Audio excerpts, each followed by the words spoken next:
Graça e paz, irmãos. É um pouco difícil falar dessa moça aqui. É muita coisa para você falar em pouco tempo, porque são mais de 20 anos de amizade, né, de comunhão com ela. Deus colocou ela na nossa vida há um pouco mais de 20 anos. E até anotei aqui para não esquecer que são alguns lugares que a gente às vezes pode deixar batido, né, irmã? Essa irmã já passou pela Bolívia, pela Turquia, por Portugal e principalmente pelo Níger e Burkina Faso. A gente se conheceu lá na Missão Horizontes, há um tempo atrás, né? E ela é uma pessoa que preparou vários missionários. Eu não sei se os irmãos conhecem, mas a janela 10, chamada Janela 1040, há um tempo atrás, era um trabalho direcionado para países em perseguição, países que perseguem os crentes, né, em Cristo.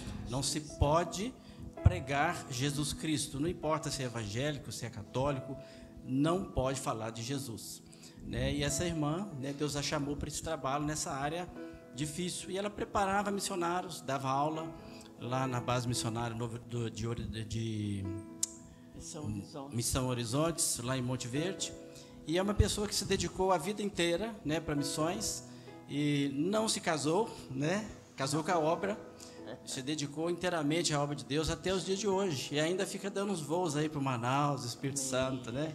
E está lá em Nazaré Paulista, ajudando principalmente nessa área, na área de missões, e eu louvo a Deus pela vida dela. Eu posso dizer que a gente já sorriu muito e também já choramos juntos, né? É uma bênção na minha vida, é uma bênção que Deus colocou, e em momentos muito difíceis da minha vida, ela estava lá. Deus já sabia o que ia acontecer, mandou ela para a gente, lá em Juiz de Fora, né? E nós choramos juntos. Louvo a Deus por sua vida, né? Que Deus é uma bênção enorme na minha vida. Amém. E eu gostaria que você levantasse a sua mão para nós estarmos orando por ela, que não seja a senhora falando aqui essa noite, amém, mas que seja Deus falando através da sua boca. Amém? Pai Celeste, nós te louvamos, nós te bendizemos pela vida da tua filhinha, Senhor. Essa filhinha que o Senhor ama e que nós também amamos muito, Pai. Pai, que a boca dela, Senhor, esteja cheia da Tua palavra, plena da Tua palavra, Senhor, nesta noite. O nosso coração, Senhor, está aberto para Ti, está aberto para aquilo que o Senhor quer fazer. Ó Pai, venha falar conosco, venha mudar a nossa vida. Não queremos sair daqui, Senhor, nessa noite da mesma forma que nós entramos, mas queremos sair mais transformados ainda. Completa, Senhor, opera, Senhor, nos nossos corações. Sei com ela, Espírito Santo de Deus, derrama a tua unção sobre ela. É isso que nós oramos, em nome de teu Filho amado Jesus. Amém, Senhor. Amém. Amém. Deus abençoe. A paz do Senhor, igreja. Antes de eu ministrar a palavra, eu gostaria de passar uns slides a respeito do trabalho que eu fiz lá em Burkina Faso.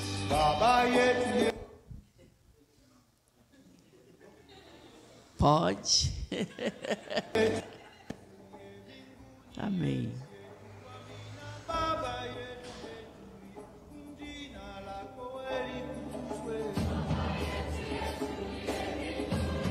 Não vou atrapalhar vocês, não, né?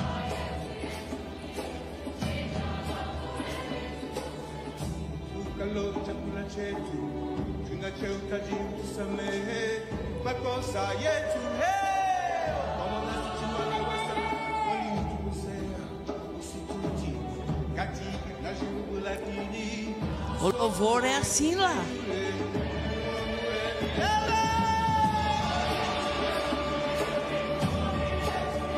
Aqui é 2 horas de culto.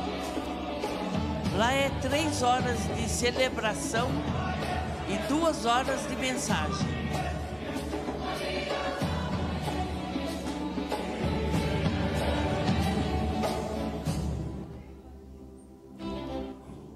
Essa é Burkina, é menor do que Sergipe, um país pequenininho lá no oeste do norte da África. Essa menina nunca tinha visto uma pessoa branca. Falei, eu vou carregar essa menina. Quando ela olhava para mim, ela chorava e corria. mas eu consegui pegar ela no colo. Essa é a casa lá, irmãos, de palha ou de tijolo amassado à mão. Essa é a casa de um missionário.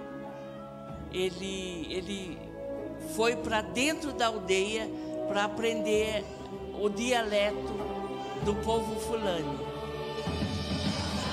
Essa é uma família, muitos filhos, é de 8 para cima. Esse menino deu tétano, ele precisava cortar o pé. E graças a Deus ele sarou, nós oramos, ele sarou. E a mãe queria dar ele de presente para mim. Esse menino, quando nós chegamos lá no village, ele tinha acabado de ser circuncidado. E lá eles fazem a sangue frio, né? Essa mancha da camisa dele é sangue, né? E o fulani não demonstra emoção. Então ele estava trincando os dentes para não chorar de dor. Porque demonstrar que ele está com dor é sinal de fraqueza para esse povo. Aqui as crianças, numa igreja lá em Diboa, onde eu morava. E lá quem puxa o louvor é os mais idosos. Eles vão na frente, cantando e adorando a Deus, e o povo vai atrás. Essa é uma igreja fulani, uma igreja que senta no tapete, não tem cadeira. Por incrível, aquele dia estava frio, estava uma manhã fria de domingo, e eu tive que cobrar os meus pés que estava congelando de frio. Esses meninos eram da equipe de futebol, que o missionário Jefferson trabalhava com eles. E essa é a noite de Natal de 2008. Eles estavam assistindo o filme Jesus, no dialeto deles. E a amizade lá é muito importante. Você não trai o seu amigo. E quando Judas, eles viram que Judas beijou Jesus, entregando ele, eles ficaram muito bravos. Eles saíam assim, se acho que se Judas estivesse ali, eles enforcavam Judas. E naquela noite, 16 adolescentes aceitaram Jesus. Esta tarde estava muito quente, 56 graus. E eu encostei ali na parede para me descansar um pouco. Nós estávamos fazendo caminhada de oração. E lá as ovelhas são lisas, porque se elas forem peludas, elas morrem de calor. Esse é os BMW do deserto. Tem lugar que carro não entra, nem caminhão. Só o jeguinho e o camelo. Aí as crianças comendo. A comida lá é compartilhada. É uma vasilha só, onde eles pegam com a mão e comem. Eu estava na casa do Adamar. Eu fui lá para medir a diabetes dele. E ele só tinha isso para oferecer para nós. Era o melhor que ele tinha. Ele esquentou essa polenta que eles comem e ofereceu para a gente. Filhos lá não são para brincar ou estudar. É para trabalhar. Com 4 anos... O pai corta um pedaço de galho e dá para o menino, e ele já vai tanger as ovelhas. As meninas ficam em casa trabalhando. Essa é a melhor roupa que elas têm. Aliás, é a única roupa que elas têm.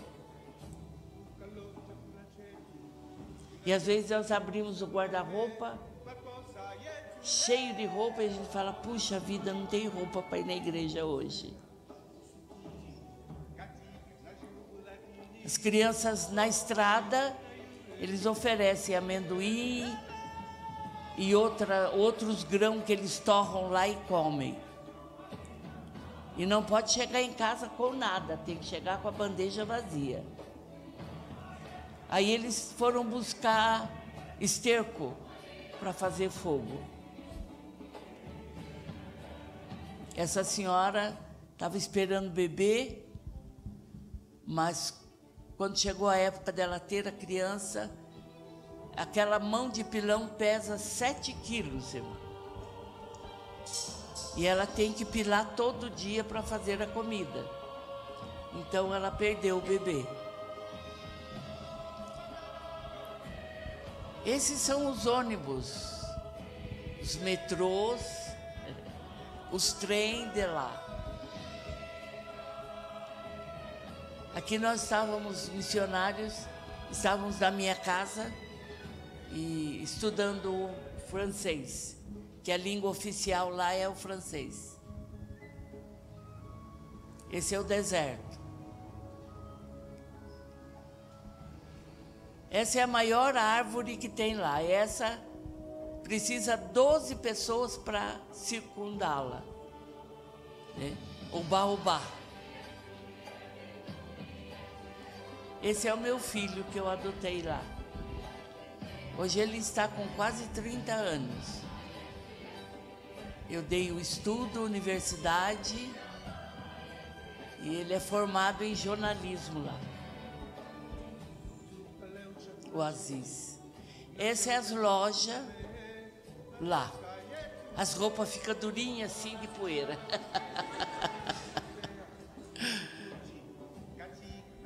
Uma tarde deu um enxame de gafanhoto, sabe? E eles grudaram na tela da porta da minha casa. Esse é o culto na formatura de obreiros, lá no seminário. Aqui é o jogo de futebol, né? Esse é o açougue lá. Quando nós queríamos comer carne, nós encomendávamos a metade de um cabrito, né? A gente comia o cabrito, que é a carne mais limpa que tem lá. E aí ele acabava de matar e já trazia em casa, né? Porque eles levam para o mercado e o marabu, que é o feiticeiro, vai consagrar a carne. Então, antes que ele levasse para o mercado, a gente já trazia para casa. Essa é a cozinha, né? Bem moderna, né? Quando chega nessa época lá em maio, secou a água, não tem mais água, não tem água em poço, o rio está só aquela lama no fundo, a lagoa. Então eles caçam esses ratões, né? Tem um pequenininho e tem o grande aqui, para eles comerem, porque o grão que eles plantaram já acabou, né? Então eles comem assim cada 3 dias, e conforme vai aumentando o tempo, eles vão aumentando o tempo também. Às vezes leva uma semana para eles comerem, porque não tem alimento. Essa é a água que eles bebem lá. Os animais entram, bebe água, refresca, faz a sua necessidade. Então a lagoa é totalmente contaminada.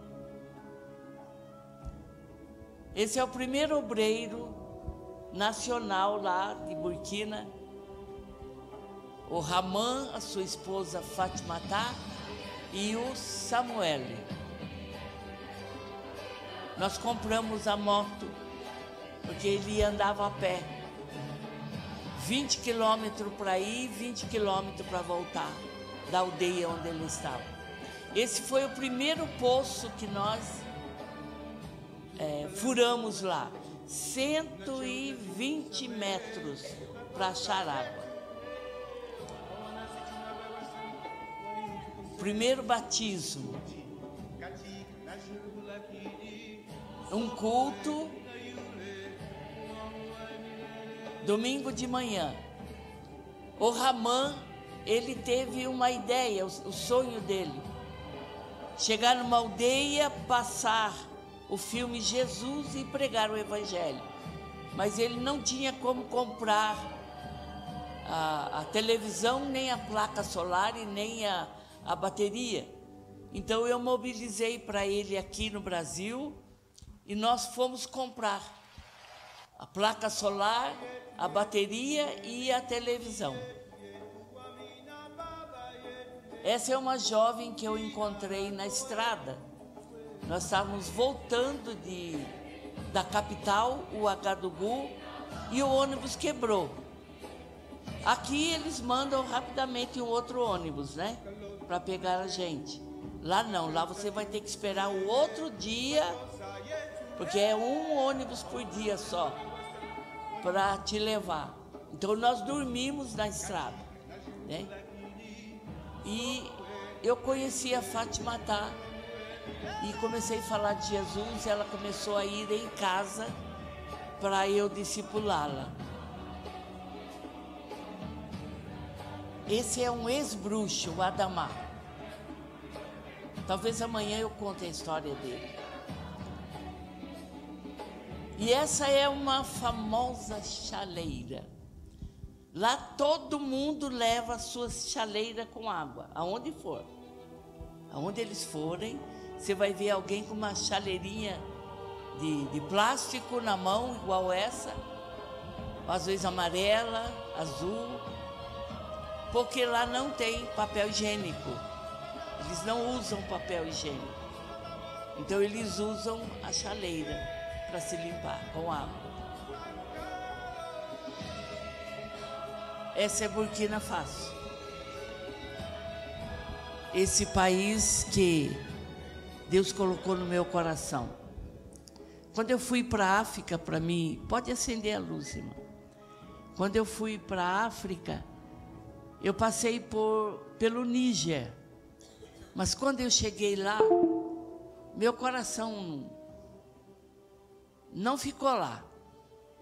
Mas quando eu saí na porta da escada do avião, para mim descer em Burkina Faso, quando eu olhei aquela região do aeroporto, eu me apaixonei. Meu coração ficou ali, está lá, para sempre. Missões é se apaixonar. Deus, Ele é apaixonado por nós. Por isso Ele enfrentou todas as dificuldades que o diabo colocou para impedir a redenção do homem, para impedir que o homem fosse redimido e fosse elevado novamente ao nível do Pai, para que o Pai pudesse ter comunhão com Ele. Eu amo demais aquele versículo em 1 Coríntios, capítulo 5, que diz: justificados, pois, pela fé, tenhamos paz com Deus por intermédio de nosso Senhor e Salvador Jesus Cristo. Essa comunhão que nós temos com o Pai, que nós temos com Deus, aonde eu posso entrar na sala do trono e conversar com Ele e fazer as minhas petições, as minhas orações, as minhas intercessões diante do Pai, e Ele me ouvir, foi por causa do amor que Ele tinha por cada um de nós. Parece um texto que todo mundo conhece e que a gente nem repete mais. Parece que a gente perdeu o sentido desse texto. Porque Deus amou.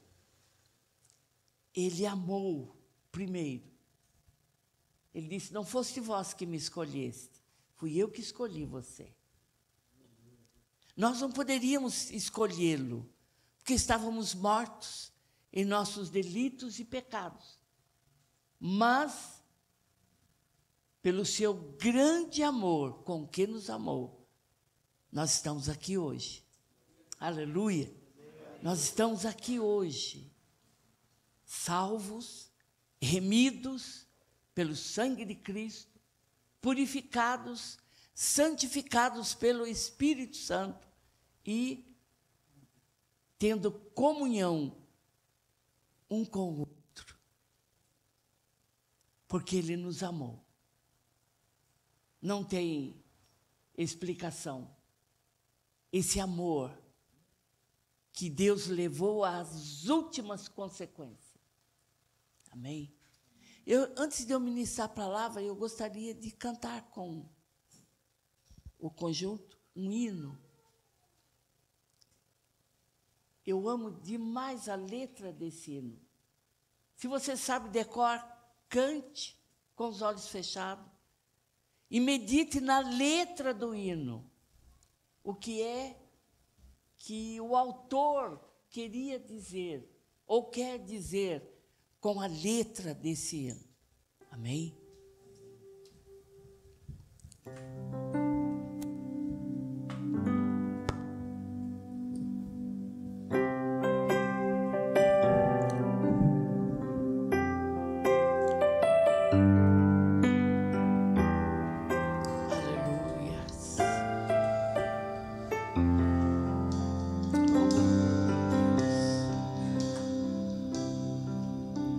Sonda-me, Senhor, e me conhece. Quebranta o meu coração. Transforma-me conforme a tua palavra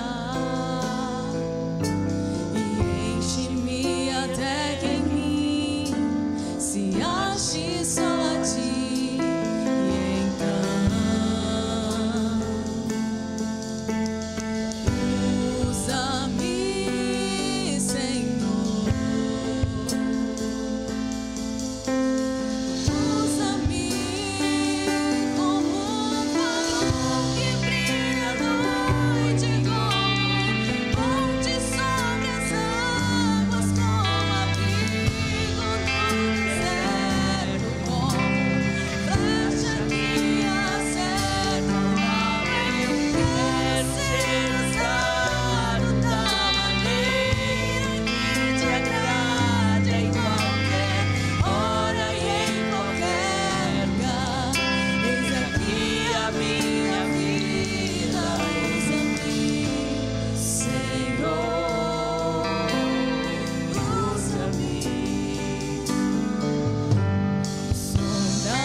forte, muito forte.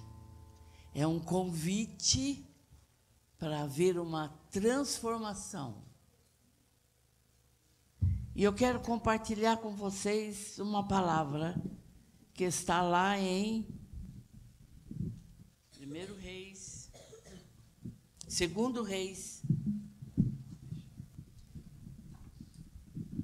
Os irmãos conhecem a história, mas eu não quero me ater à história que todos nós conhecemos. Eu quero comentar a respeito dos personagens,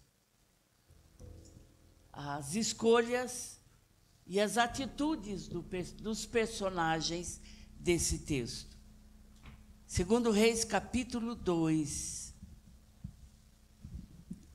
Elias já tinha completado a carreira, não é?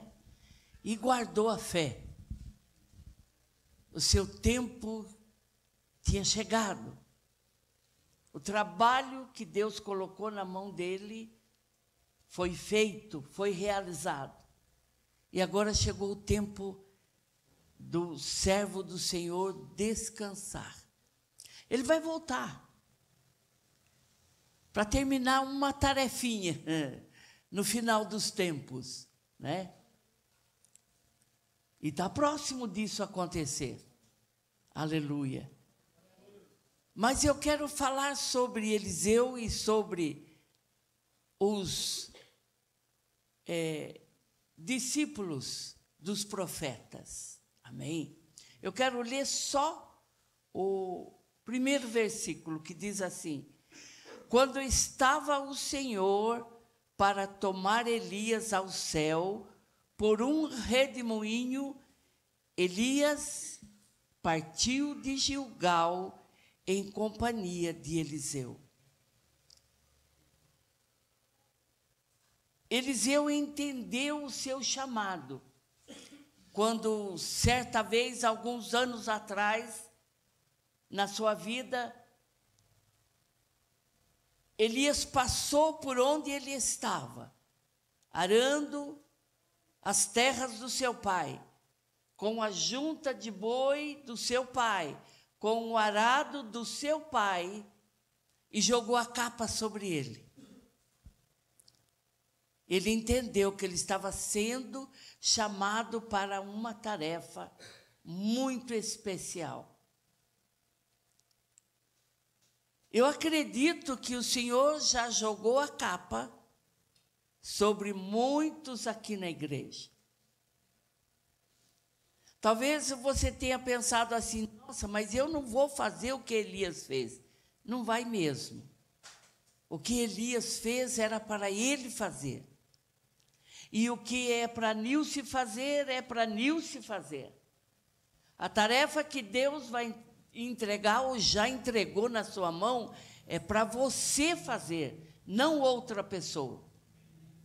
Muitas vezes Deus coloca pessoas na nossa vida. Às vezes lá no trabalho, às vezes lá na vizinhança, às vezes um parente distante. E nós, muitas vezes, entregamos essa tarefa para uma outra pessoa realizar. Eu vou chamar o pastor, eu vou chamar o presbítero, eu vou chamar o diácono, eu vou chamar a irmã que é líder, o irmão que é líder. Não.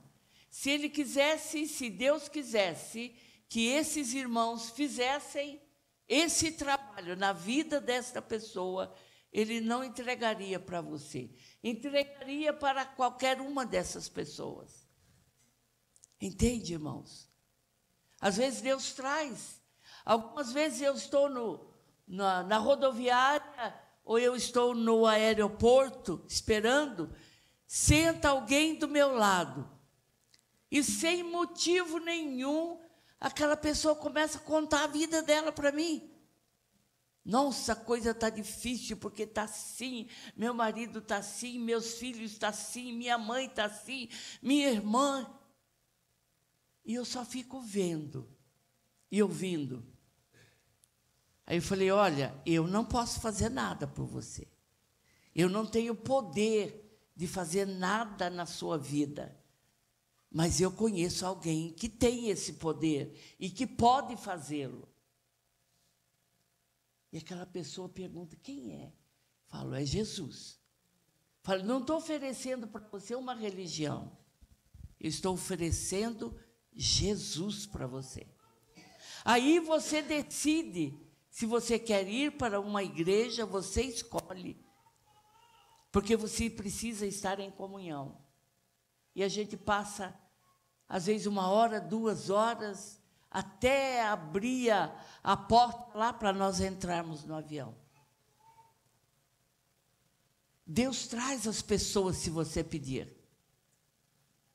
Aonde você estiver, na rua ou lá no emprego, em qualquer lugar que você esteja, se você pedir para o Senhor, Senhor, manda alguém me falar do teu amor, Ele vai trazer essa pessoa para você. De uma forma, às vezes, engraçada, ou às vezes de uma forma séria, mas Ele vai trazer essa pessoa para ouvir falar do amor dEle.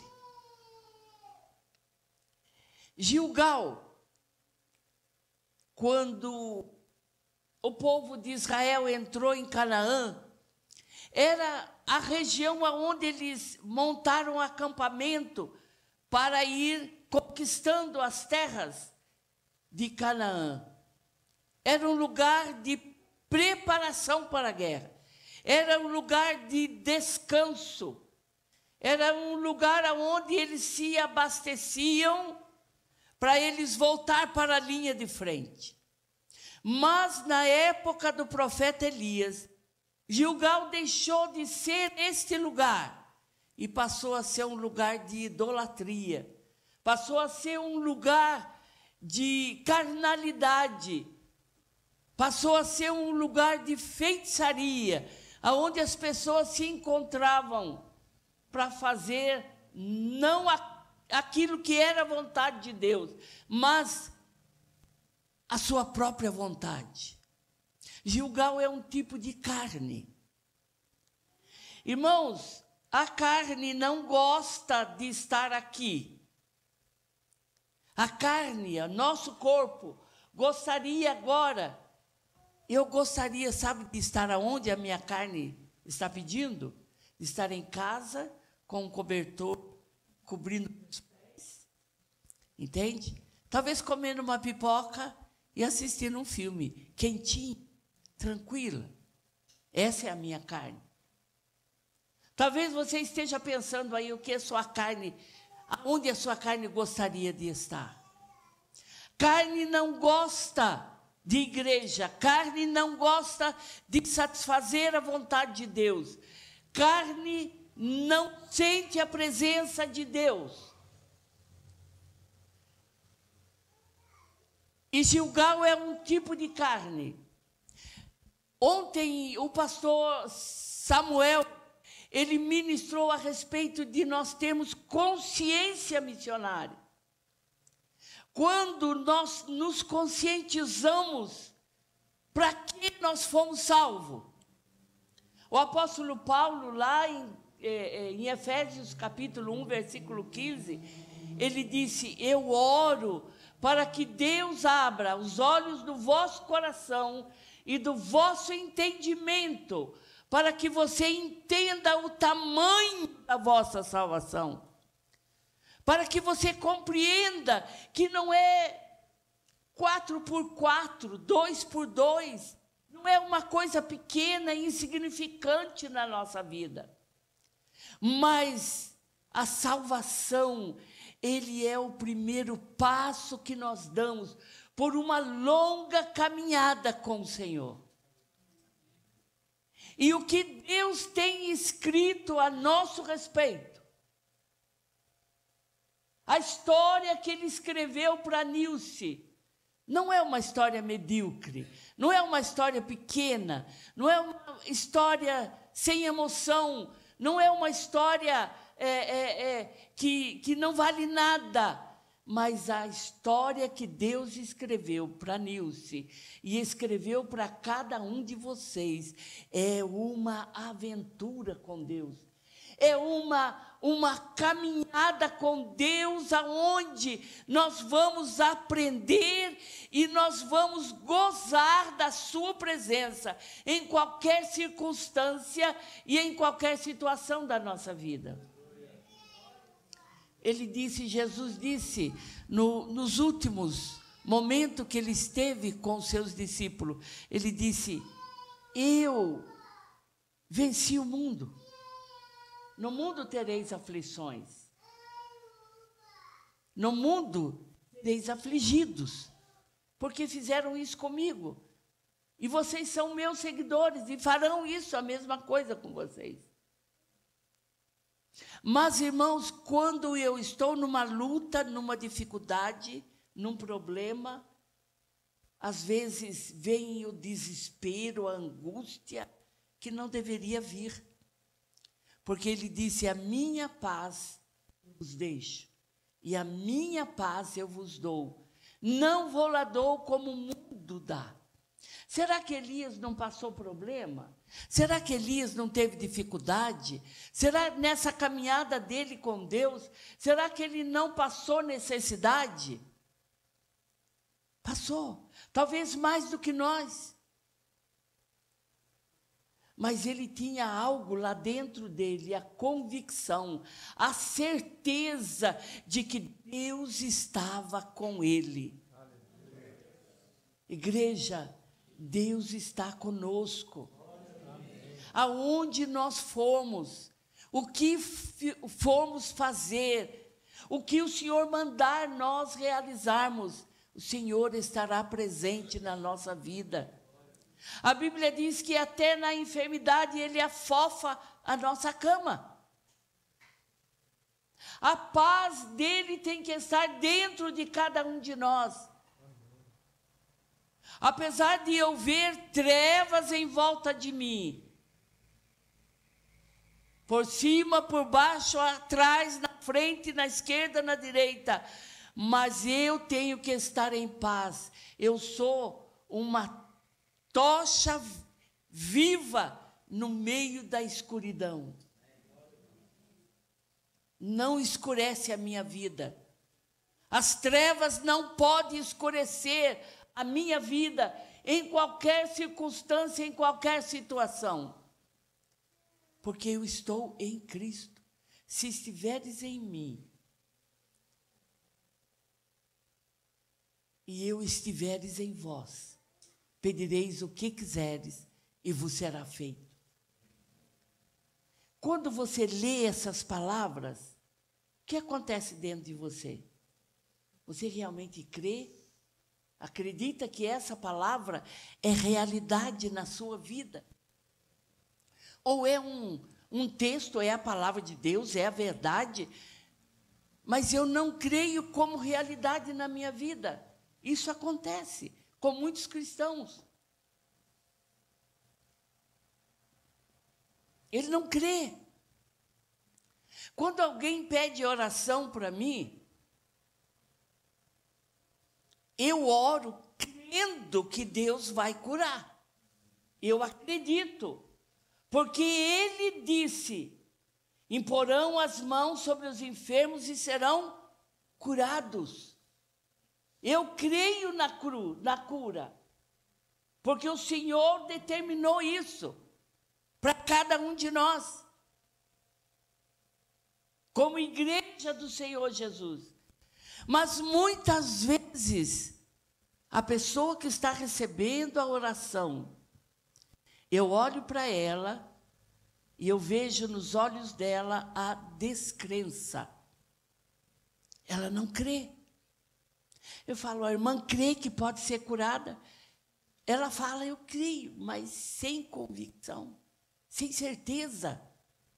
Entende, igreja? Se somos cristãos, nós devemos acreditar de Gênesis a Apocalipse, que é a palavra de Deus e que ela é realidade na nossa vida. 2006, eu precisava, para ir para a África, de 15 mil reais. Para comprar passagem, para comprar os móveis, para alugar uma casa, né, para estar lá. E em janeiro eu comecei a imobilizar para mim ir no final do ano, em novembro. Todo final de semana eu saía para as igrejas, sábado e domingo, pregando a palavra e conversando com os pastores, conversando com os líderes de missões. Quando chegou em novembro, eu fui contar, abri o meu cofrinho, né, e fui contar quanto que eu tinha. E eu consegui economizar R$800. Eu falei, o que eu faço com R$800? Meu Deus do céu, e agora? Aí eu fui para a base, lá em Monte Verde, e falei com o missionário que estava organizando a ida dos para Burkina. Falei, irmão, eu não vou dessa vez ainda, porque eu não consegui o dinheiro. Eu só consegui R$800. Ele olhou para mim e falou, irmã Nilce, a irmã quer ir. Eu falei, irmão, você sabe, o mundo inteiro sabe, até o inferno sabe que o maior desejo do meu coração é ir para a África. Ele falou, então a irmã vai fazer uma coisa. Ele foi o meu profeta naquele dia. Ele falou, o que você faz quando você chega em casa? Eu morava num chalezinho, lá em Monte Verde. Falei, olha, eu chego, troco de roupa, tomo um banho, ponho meu pijama, esquento alguma coisa para mim comer, tomo os meus remédios e vou dormir. Sento na cama, leio a palavra, oro e deito. Ele falou assim, você vai fazer exatamente isso. E quando você for ler a palavra, Deus vai dizer sim ou não para você. Se ele falar sim, fique calma e tranquila, porque Deus vai providenciar o dinheiro. Mas se ele falar não, descansa o seu coração, porque ainda não é o tempo de Deus. Falei, tá bom. Fui para casa naquela noite, fiz exatamente o que o profeta mandou. Sentei na cama, abria a palavra. Eu não faço isso entende? Mas naquela noite eu recebi uma orientação, né? Não estava fazendo por mim só. E eu abri a palavra e saiu em Reis, quando Eliseu perguntou para a esposa do discípulo do profeta que tinha morrido. Ela falou, olha, meus filhos serão levados como escravo no lugar da dívida. Ele falou, o que você tem em casa? Eu só tenho um pouquinho de azeite na botija. Ele falou, então empresta vasilhas, grandes e pequenas, quanto você puder, e comece a encher, fecha a porta atrás de você e encha, venda, pague a dívida e viva do resto com seus filhos. Eliseu transformou aquela mulher numa empresária de azeite. E eu entendi que eu teria que falar, vasilhas grandes e pequenas, que eu teria que falar com pastores, com líderes de missões, com irmãos da igreja que eram empresários. E eu fiz isso. E em um mês, irmãos, a equipe iria viajar em novembro. Outubro, eu tinha 4 finais de semana para mim ter o dinheiro, para mim viajar, para comprar passagem. Em um mês que eu visitei 8 igrejas, o Senhor colocou na minha mão R$15.000. E eu fui para a África. Entende? obediência. A palavra do Senhor, Deus fala assim, obediência eu quero e não sacrifício. Às vezes o Senhor fala conosco através da sua palavra e nós não obedecemos. Nós não fazemos aquilo que nós temos que fazer. Mas nós temos que sair de Gilgal. Se nós continuarmos em Gilgal, nunca vamos obedecer ao Senhor, porque a carne não gosta de obediência, de disciplina de Deus. Mas eles saíram de Gilgal e eles foram para Betel. E ele dizia, Eliseu, fica aqui que eu vou para Betel. Ele falou, de jeito nenhum. Aonde o senhor for, eu vou. Aonde o senhor colocar o pé, eu coloco o meu nariz. Entende? Você sabe o que você quer de Deus? Você tem consciência do que você quer na sua vida?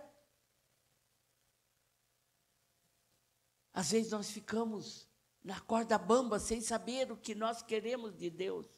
E Deus é específico. Ele é específico. Quando você ora, ore especificamente. Uma vez nós oramos 3 meses para uma irmã lá em Atibaia. E nós estávamos orando pela cura dela. Ela estava com câncer. Mas ela estava orando para outra coisa que ela queria de Deus. E nós não sabíamos. Quando nós terminamos a campanha, uma irmã me chamou lá fora e falou assim, irmã Nilce, o senhor me deu uma visão. Eu falei, que visão é essa? Ela falou, eu vi um caixão aqui na sala. Eu falei, irmã, vai. O senhor vai levar ela. O senhor não vai curar. Mas por quê? Porque não estava havendo concordância.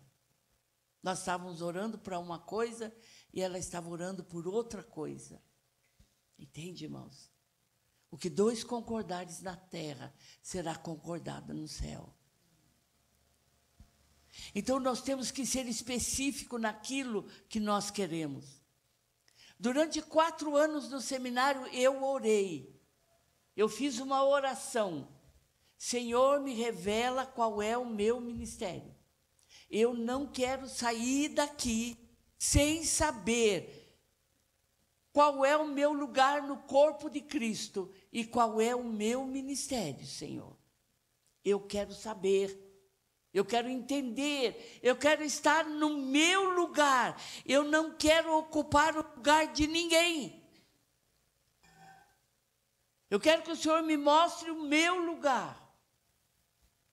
E no último ano de seminário, o Senhor falou comigo.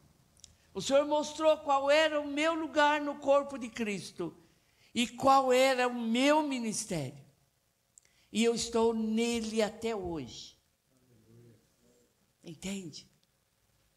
Quando nós não sabemos o que Deus quer da nossa vida, nós ficamos andando de ministério em ministério, e às vezes até de igreja em igreja, sem se encontrar. Nós não nos encontramos. Porque nós não sabemos qual é o nosso lugar no corpo de Cristo. Não sabemos qual é o nosso ministério. O que Deus me chamou para ser. Eu acho que Ele me chamou para ser pé. Porque Ele me mandou para muito longe. E os irmãos da igreja brincam comigo. Irmã Nilce, a irmã tem rodinha no pé. Eu acho que eu sou pé. Mas eu gosto de ser pé. A irmã entende? Eu gosto de ser aquilo para qual o Senhor me chamou. E é desse chamado que Ele vai pedir conta para mim.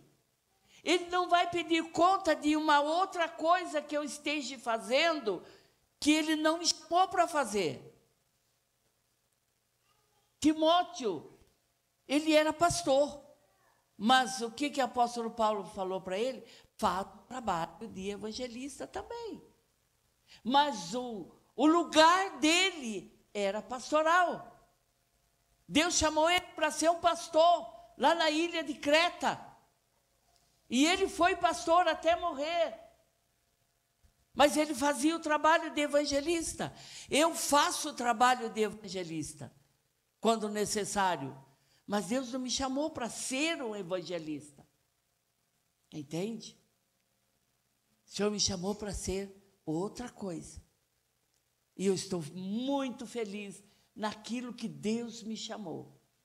Sabe por quê? Porque quando eu estou no meu lugar, eu frutifico. Entende?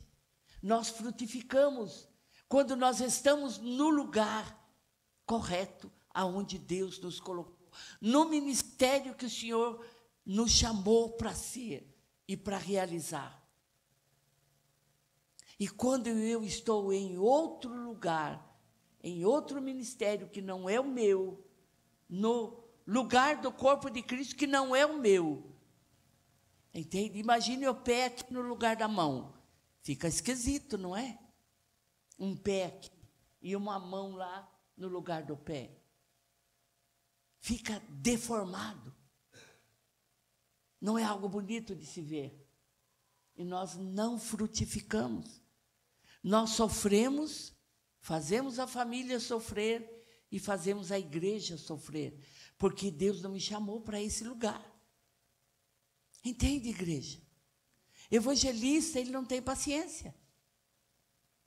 Ele não sabe apacentar, porque Deus chamou ele para ganhar e entregar as almas para o pastor apacentar. O pastor tem paciência, tem orelhão para ouvir 3, 4 horas, para passar a noite no hospital, junto com o crente da sua igreja, ou na casa, ou numa visita, seja a hora que for, a circunstância que for, o pastor está lá. Deus chamou ele para isso, Deus capacitou ele para isso, entende? Eles foram para Betel. Betel é chamado a casa do pão. E o trigo que se tem em Betel é o melhor trigo do mundo. Os próprios cientistas já fizeram o teste com todos os trigos dos países, e o de Betel é o melhor que tem. É o melhor pão. Entende? Você está em Betel, estamos em Betel agora. Quando você vem ao culto, quando você vem na escola dominical, quando você estuda a palavra do Senhor lá na sua casa, você está em Betel, você está se alimentando da palavra. Entende? Quando você ouve alguém sério, não é, que prega a palavra, o verdadeiro evangelho, você está sendo alimentado, você está sendo preparado, porque Elias não ficou em Betel. Ele ficou um tempo lá e depois ele foi para Jericó. Jericó é um tipo de batalha, é lugar de guerra, é frente de batalha. Você está pronto para enfrentar uma batalha, seja na sua casa, seja aqui na igreja, ou seja fora, no mundo? Você está preparado? Às vezes nós vamos descoberto, sem alimento, sem nos alimentar, sem nos preparar para a guerra, e nós perdemos a batalha. O pior é quando nós ficamos lá no campo de batalha, porque o inimigo deu um golpe fatal e nos matou espiritualmente. Cadê o irmão? Cadê o João? Cadê a Maria? Cadê aquelas pessoas que antes oravam e Deus fazia sinais? Cadê aquele irmão que pregava a palavra e as coisas aconteciam? Cadê aquela irmã que orava e situações eram transformadas? Onde está? Caiu no campo de batalha, porque não se preparou. Não se preparou em Betel e foi descoberto para Jericó. Enfrentamos Jericó todos os dias, lá no trabalho, às vezes com os familiares, com a família. Irmãos, eu tenho uma família muito grande, mas até hoje eles não aceitam eu como missionária no ministério. Eles dizem que eu perdi a minha vida. Às vezes eu penso assim, bobinhos, né? Eles não sabem que eu fiz a melhor escolha da minha vida. Entende? Mas nós temos que ter sabedoria. O apóstolo Paulo disse, eu oro para que Deus abra os olhos do vosso entendimento e do vosso coração, para que você entenda o tamanho do que é a sua vida espiritual, do que é o Senhor na tua vida, do que é o Senhor comandando você, liderando você. O Espírito Santo, para que ele veio?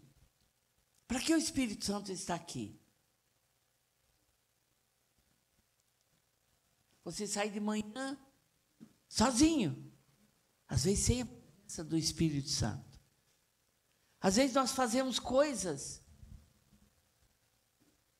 que o Espírito Santo não faz parte. Jesus disse, o Espírito Santo virá e ele vai te convencer do pecado, da justiça e do juízo. Não só o pecador ele convence, mas ele veio para dirigir a igreja do Senhor Jesus. Jesus disse, ele vos fará lembrar de tudo que eu vos tenho ensinado. E ele vos guiará em toda a verdade. Entende? O amigo, o companheiro, o consolador na hora da necessidade, do consolo. Ele vai com você ao seu trabalho, te dá graça, te dá sabedoria, te dá entendimento. Ele está dentro da sua casa, te orientando como você deve fazer as coisas. Na igreja, ele nos dá sabedoria, prudência, para que nós possamos fazer a obra de Deus. Estamos descobertos na guerra, na linha de frente, mas ele não parou aí. Ele saiu de Jericó e agora eles tinham que atravessar o Jordão. O interessante é que um grupo de discípulos foi junto. Quando eles chegaram em Betel, um grupo de homens chegaram para ele e disse assim, você sabe que o Senhor vai elevar o teu Senhor? Ele falou, eu sei. Não era algo escondido, não era algo secreto. Todo mundo sabia que Deus ia levar Elias. Mas quem estava atento a isso era só Eliseu. Entendeu, irmãos? Era só Eliseu. Só Eliseu estava atento por aquilo que iria acontecer. Em todo lugar que eles foram, eles diziam, você sabe? Eu falei, eu sei. E eles foram até o Jordão. Tem pessoas que estão próximo da bênção. Estão atrás do pastor, estão atrás das pessoas que estão sendo abençoadas. Mas ela não consegue enxergar, como disse o pastor Samuel ontem, a conexão espiritual, porque os olhos dela são carnais. Ela olha o humano, ela olha o que é real aqui para nós. Ela esquece de olhar que o nosso Deus é o Deus das coisas impossíveis. Ontem de manhã eu conversei com uma missionária. Ela estava no Paraguai. fazendo um trabalho lindo lá no Paraguai. E um dia ela estava lá no seminário de Horizontes, ela tinha um filho, e ela tinha que pagar o aluguel, comprar gás, pagar água, pagar luz, comprar mantimento, pagar a escola do menino, comprar o material para o seu menino e ainda pagar a Horizontes. Ela falou, não tem dinheiro, não tem como. Estava sozinha. A igreja que fez uma festa para ela, quando ela foi para Monte Verde, esqueceram dela. E um dia ela pegou o metrô para pegar o ônibus para ir para Monte Verde, e ela estava orando, Senhor, eu vou fechar a matrícula e vou trabalhar, e quando eu ganhar, eu vou voltar. E ela sentou no metrô, triste, o coração dela estava sangrando por ela ter que fazer isso. E, de repente, na estação São Bento do metrô, entrou uma senhora, alta, bonita, o jeito era estrangeira, não era brasileira, e sentou do lado dela no metrô. Algo impossível. Deus faz acontecer. E aquela mulher olhou para ela e falou assim, você é missionária, né? Ela falou, eu sou. Ela falou, olha, Deus mandou eu fazer uma coisa, não estou entendendo nada e eu nem quero entender, eu quero só obedecer. Ela abriu a bolsa, pegou um bolo de dinheiro assim, pôs na mão dela e falou, olha, não mostre para ninguém. Enfiou na bolsa dela e na próxima estação que o metrô parou, ela entrou e foi embora. Nunca mais ela viu essa mulher. Quando ela chegou em casa, que ela foi olhar quanto que ela tinha sido abençoada, era $800. Era um bolinho de dinheiro enrolado em dólares. Deu para ela pagar a escola até o final do ano, a Horizontes até o final do ano, pagou o aluguel até o final do ano, pagou a escola do filho até o final do ano, comprou mantimento, comprou gás, comprou tudo que ela precisava, e o dinheiro ainda deu para ela viver até ela terminar o curso. Deus faz coisas impossíveis. Entende, igreja? A gente não precisa correr atrás. Eu gosto de capítulo 28 de Deuteronômio.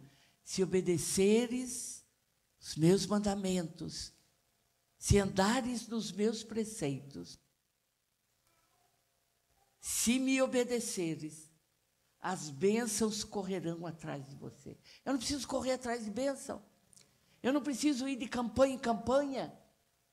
É só eu obedecer a palavra. Eu fazer o que Deus quer da minha vida. Descubra o que Deus quer da sua vida. E você vai ver o que vai acontecer. Eu tenho vivido aventura em aventura. O pessoal até brinca, né? Que tem coisas que só milionário e missionário. Eu nunca imaginei aquilo que o Senhor tem feito na minha vida. Eu fui convidada para cuidar de 8 famílias na Turquia. Eram jogadores de futebol, eram atletas de Cristo. Eu sempre conto essa história dizendo que a minha ida para a Turquia foi um presente de Deus para mim. E resposta das orações da minha mãe. E eu fiquei 1 ano com eles lá. Fazia culto, o pastor me delegou autoridade para me ungir, para me ministrar a Santa Ceia. Se precisasse fazer batismo, eu faria batismo, tudo que precisasse na igreja. E eu fazia 3 cultos por semana. Ministrava a Santa Ceia. E tinha 8 crianças que eu dava, domingo de manhã eu dava aula de escola dominical para eles. Fiquei 1 ano com eles lá. E um dia, um dos jogadores, não sei se vocês já ouviram falar do Capone, que era jogador do São Paulo, ele chegou para mim, botou a mão nos meus ombros e falou assim, eles me chamavam de tia irmã Nilce. Falei, tia irmã Nilce, me diga uma coisa, a senhora mora onde? Falei, eu moro em Bragança. Daí ele falou, mas como é que é a sua casa? Eu falei, olha, irmão, eu só posso pagar uma casa pequena. Não, mas que tamanho que é a sua casa? Eu falei, no momento, a minha casa tem 1 cômodo, banheiro e uma pia. Às vezes, Deus permite que a gente passe por certas situações que as pessoas não entendem. Falam, mas cadê o seu Deus? Até crente uma vez falou, irmã Nilce, por que a irmã não pede uma casa para o Senhor? Eu falei, irmão, eu já pedi. E no tempo de Deus Ele vai me dar. É no tempo dele, não é no meu. Não é na hora que eu quero, não é quando eu quero. É na hora que Ele já tem determinado. Aí ele passava por mim assim, olhava para mim e falava assim, 1 cômodo. Eu falei, irmão, 1 cômodo. Estou feliz lá. Eu dividi no meio, pus o guarda-roupa, o quarto aqui, a cozinha aqui. Só que quando chegava a gente, nós tínhamos que sair para o quintal, porque não cabia lá dentro. Ele passou uns 4 meses, e um dia ele me chamou para tomar um café. Ele dizia assim, irmã Nilce, eu conversei com a minha esposa, e nós concordamos de abençoar você com uma oferta para que você possa comprar um terreno, construir, que você possa comprar uma casa, pintar e entrar, ou reformar a casa que você gostar e entrar. E os outros jogadores deram uma oferta para que eu mobiliasse a minha casa. Mas antes de acontecer isso, eu fiz uma oração. Nós fomos numa feirinha e eu peguei uma toalha turca linda, linda, feita à mão. Peguei aquela toalha grande e eu falei, Senhor, eu vou comprar essa toalha para mim colocar numa mesa, porque eu não tinha mesa, não cabia. Eu vou ter uma mesa na minha cozinha, grande, e eu vou colocar essa toalha nessa mesa, nesta casa que o Senhor vai me dar condições de eu pagar. E eu vou receber pastores e missionários na minha casa. Eu quero hospedá-los na minha casa. E eles comerem na minha mesa, para que eu possa ser abençoada. Só que a minha fé era pequena.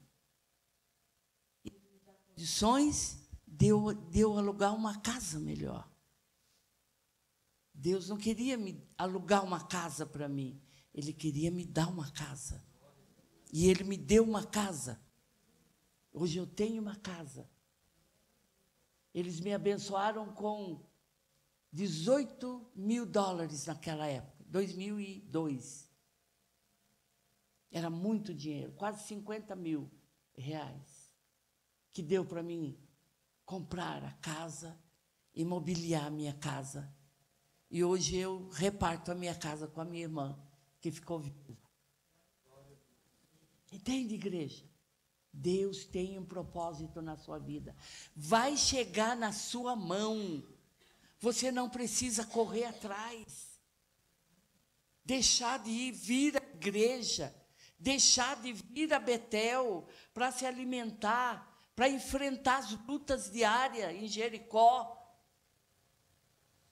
E se você quiser atravessar o Jordão, você atravessa o Jordão junto com o Espírito Santo. E quando eles chegaram na beira do rio Jordão, Elias pegou a sua capa e tocou a água com a sua capa, e a capa e a água parou de correr, e eles atravessaram a seco. E os outros que poderiam atravessar também. Tem irmãos que nunca atravessam, pastor. Está sempre lá de longe, querendo a bênção, desejando a bênção, mas para ter a bênção você precisa crer e atravessar o Jordão. É só pisar na água. Quando os sacerdotes entraram em Canaã, que eles foram chegar até Jericó, Deus falou, os sacerdotes vão na frente carregando a arca. E a hora que eles pisarem na água, e naquele ano tinha chovido bastante, o Jordão estava transbordando, a água vai parar. E quando o sacerdote, com a arca no ombro, ele pisou a margem, molhou os pés na água do Rio Jordão, o Rio Jordão parou. Por que não para você? Você quer atravessar o Jordão? Porque a bênção não está do lado de cá. A bênção está do lado de lá, do Jordão. Quando eles atravessaram o Jordão, que a água voltou ao normal, Elias falou para Eliseu, olha, o que você quer de mim? Não peça pequeno, não. Mas não peça na carne, porque Deus não satisfaz a carne. Deus satisfaz o espírito. Entende? As coisas é consequência da nossa relação com Ele, do nosso espírito ligado a Ele. Eliseu pensou, eu acho que ele pensou a viagem toda. Como é que seria a vida dele sem Elias? Como é que seria a vida dele sem o seu mentor? Ele disse, eu quero. Ele foi ousado. Eu quero a porção dobrada do seu Espírito. Que o Espírito Santo tem te usado. Eu quero isso. Igreja, quando eu leio esse texto, eu falo, Senhor, eu quero isso na minha vida. Eu desejo isso, eu almejo isso. Entende, igreja? Almeje. O apóstolo Paulo diz, deseje as coisas de Deus como a criança deseja o leite. Quando o bebê deseja o leite para saciar a sua fome. Deseje as coisas de Deus dessa forma. Queira isso. Quebre a barreira dentro de você mesmo, no coração e na mente. E você vai ver o que Deus vai fazer através de você e junto com você. Elias falou, olha, pegou pesado, pediu coisa grande. Ele falou, se você me ver subir, você vai ter. E se você ler a história de Eliseu, você vai ver Eliseu realizando o dobro do que Elias fez, dos sinais e dos milagres que Elias realizou. O que você quer de Deus, igreja? A consciência missionária foi dada ontem. Você tem consciência do que Deus quer na sua vida. Você não precisa ser como eu. Eu tenho um chamado específico. Deus me arrancou do Brasil e me plantou em Burkina Faso. Entende? O que Deus quer com você? O que Jesus quer com você? Ele quer. Você está plantado aqui em Lavras. A sua vida é aqui em Lavras. A sua família está aqui em Lavras. O seu trabalho está aqui em Lavras. Você mora aqui, num bairro. Deus quer limpar você. Ele quer tirar os galhos que só crescem e não dão fruto. Ele quer tirar esse galho. Ele quer podar você, para que você dê muito fruto aonde você está. E se algum dia Deus olhar para essa igreja, todo mundo podadinho, dando fruto, a igreja crescendo, vocês crescendo, aí Deus vai falar, eu acho que agora a igreja vai estar no ponto de eu arrancar alguém daqui e plantar numa outra cidade, ou num outro estado, ou num outro país. Entende, igreja? É isso que Deus quer fazer. Aqueles discípulos ficaram do lado de lá, olhando o natural, olhando as coisas da terra. Nunca cresceram, nunca saíram daquilo. Eu não quero a mesmice. Eu oro e falo, Pai, eu não quero a rotina na minha vida.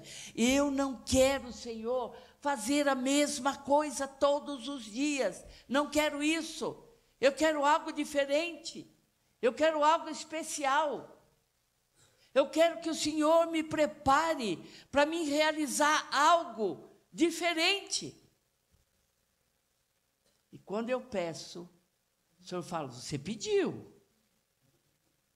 Não pediu? Eu falei, pedi, Senhor. Então, aguente as consequências. Vai orar mais, vai jejuar mais, vai consagrar mais, vai orar de madrugada mais, vai para o monte mais. Entende? É isso que Deus quer fazer com você. Ele quer te usar. Ele olha para cada um de vocês e Ele espera que Ele possa usar em qualquer hora e em qualquer circunstância. Você esteja pronto. O apóstolo Paulo, ele disse lá em Coríntios, que na casa de Deus existem vasos de misericórdias e vasos preparados para a ira. Outro dia eu estava meditando nesse texto, falei, Jesus, dentro da sua casa tem vasos preparados para a ira de Deus? Um coração que não é ensinável. Tem gente que não gosta de orientação, de ensino, que você ensine ele. Ele acha que ele sabe tudo, ele não precisa que ninguém ensine ele. Não tem um coração ensinável. Quando a pessoa não tem um coração ensinável, não tem como o Espírito Santo falar com ele. Porque ele é maior, ele sabe mais até do que o Espírito Santo. Entende, igreja? Que nível você está? Você está em Betel? Só engordando, engordando, engordando. Ou você está atravessando o Rio Jordão, porque do outro lado tem coisas maravilhosas. O apóstolo Paulo disse, eu vi coisas que eu não posso nem contar. A experiência que ele teve com Deus. As pessoas vão se suicidar para ir para lá. Mas nós temos uma tarefa inacabada aqui. Entende? E o que ele... Eu quero terminar a mensagem com isso. Eliseu saiu e ele foi para um vilarejo. E as pessoas daquele vilarejo vieram ao encontro de Eliseu. E falaram para Eliseu, sabe, Eliseu, essa terra é boa. O povo que habita essa terra são um povo bom. Mas a terra é estéril. A água, ninguém pode beber. Não dá plantação. E as pessoas têm que sair daqui e ir embora. E Eliseu falou, convicção. Ele sabia para que Deus o tinha chamado. Ele sabia quem ele era. Não tinha Elias mais para dizer, e agora, pai, o que a gente faz? Não, não tinha mais. Agora era ele e Deus. Era ele e o Pai Celestial. Ele disse, vocês me dão um prato virgem que ninguém comeu nele. E traga sal. Ele encheu aquele prato de sal. E ele foi até a fonte das águas e ele jogou aquele sal na água. Engraçado, a água já é essa loba, né? E ele jogou sal na água. Ó, Os meus pensamentos são maiores do que os vossos pensamentos, e os meus caminhos são mais altos do que os vossos caminhos, né? O natural era, como é que você vai botar sal numa água saloba? Né? Ele jogou e as águas ficaram boas. E a terra deixou de ser estéril. Nós estamos numa terra estéril. O mundo está estéril de Deus, está estéril. Eles não produzem nada de bom, só de ruim, só coisa ruim. Eles estão nas trevas e nós somos luz. Eu quero convidar você a ficar de pé agora. E quero terminar com uma pergunta para você ir para casa e você ficar meditando a noite inteira nessa pergunta. Para você não dormir. Uma vez eu ouvi um pregador pregando, ele disse assim, quando a AIDS estava no auge, ele fez uma pergunta para a igreja onde ele estava pregando. Lá no Níger, eu estava no Níger, e eu fui participar do culto. E aquele pastor, era um culto de jovens, e aquele pastor, ele falou assim, irmãos, se uma noite dessa você tivesse um sonho e o anjo aparecesse para você e ele entregasse na sua mão a fórmula da cura da AIDS, o que você faria com ela?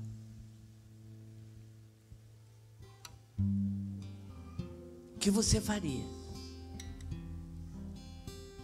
Venderia para uma farmacêutica e ficaria milionário, né? Ou você guardaria essa fórmula só para você?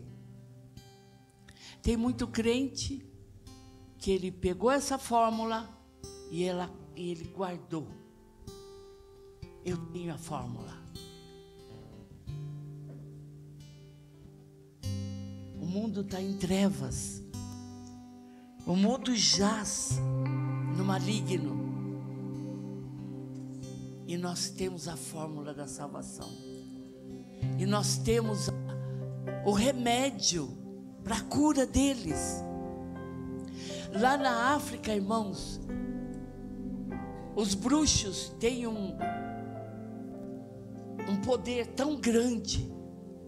Eles fazem uma entrega grande que eles descem uma palha seca, faz uma trança e eles invocam os demônios e aquela trança de palha seca se transforma numa cobra, que é chamada a cobra do fogo, e ele manda essa cobra picar para quem é feito o trabalho. E quando ela pica essa pessoa fica doente e não tem remédio que cure, porque não é material, não é físico, não é um veneno que entra no seu corpo físico, mas é espiritual, e aquela pessoa morre. Você tem a fórmula para destruir esse veneno, está na sua mão, Deus já deu para você. E o que você está fazendo? Você está vendo o seu vizinho morrer, você está vendo a sua cidade morrer, você está vendo o seu bairro morrer, o seu país. O Lula falou que ia governar o Brasil com demônios.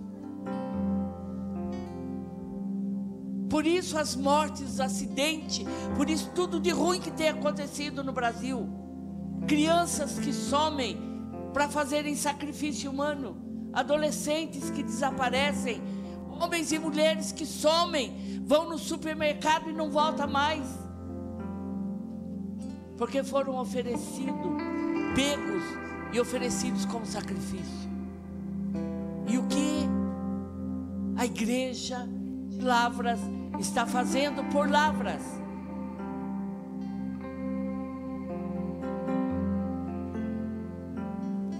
Descubra o seu lugar no corpo de Cristo. Descubra. E você vai frutificar de uma maneira maravilhosa. Eu quero convidar você a pôr sua mão direita no seu coração. Pastor, por favor. Pergunte: Senhor, qual é o meu lugar no corpo de Cristo? Senhor, qual é o meu ministério? Para que o Senhor me chamou? E Ele vai falar com você. Amém, irmãos? Só confia em Deus e vai, em nome de Jesus. Vamos orar em nome de Jesus. Ah, Senhor.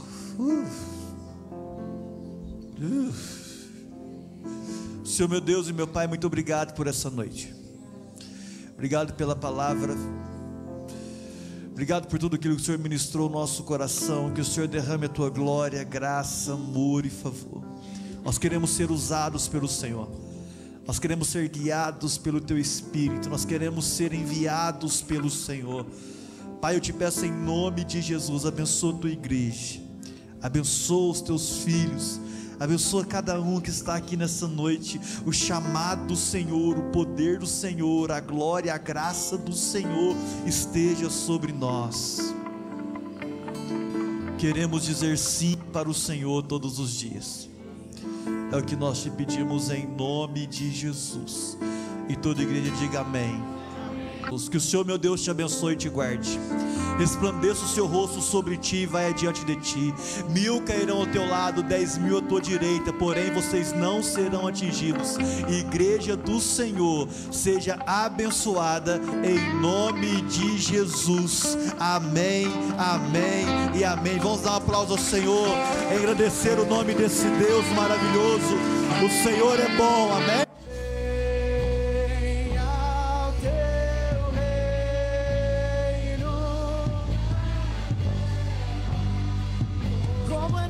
Senhor, como é no céu, Jesus. E vem